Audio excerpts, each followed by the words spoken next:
L'agriculture et l'élevage ne servent plus à nourrir la population, mais plutôt à produire les devises. Mesdames et messieurs, bonjour et bienvenue dans cette nouvelle édition où nous allons marquer un regard essentiel dans une ferme, savoir comment les activités agricoles et l'élevage s'y font. Nous sommes au Canada, précisément à Ottawa. D'aucuns ignorent la capacité de production en termes d'agriculture et élevage du Canada. Les systèmes agricoles et agroalimentaires canadiens est un moteur de développement de l'économie canadienne.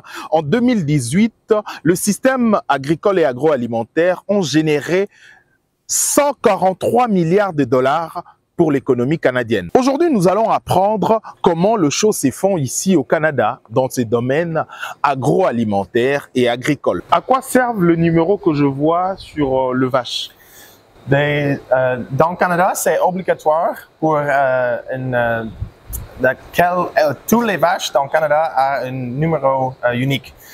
So, le petit numéro, c'est pour la registration Canada, mais le gros numéro, ça c'est pour votre entreprise pour toutes les décisions management. C'est-à-dire, le gouvernement canadien identifie même le tête de vache. Oui.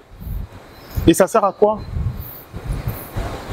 Why do they? For quality assurances through the whole system.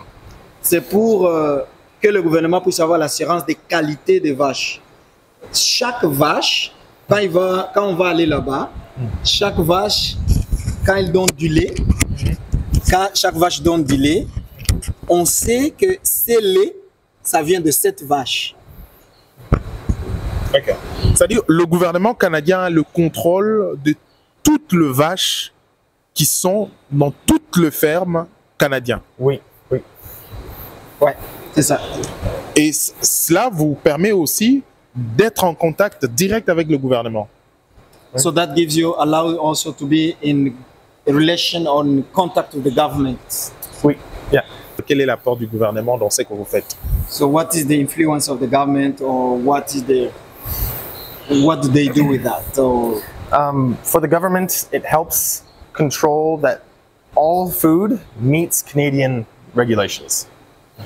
Pour le gouvernement canadien, il s'assure que toute nourriture arrive au standard que le gouvernement a mis en place. Donc il y a un standard du gouvernement et cela donne l'assurance au gouvernement que les producteurs, les agriculteurs, les fermiers respectent les standards ou à peu près les standards du gouvernement. Et vous êtes protégé également dans ce que vous faites, vous êtes soutenu? Oui. Are you supported in what you do? Pour nourrir la population? Not through the government. Pas à travers le gouvernement. No, Okay. just the government helps us to maintain a trusted food system, which we get to take a part of. So, le gouvernement les aide à maintenir une nourriture que trust, qu'ils croient. Donc, le gouvernement a la paix qu'eux, ils produisent une bonne nourriture pour la population.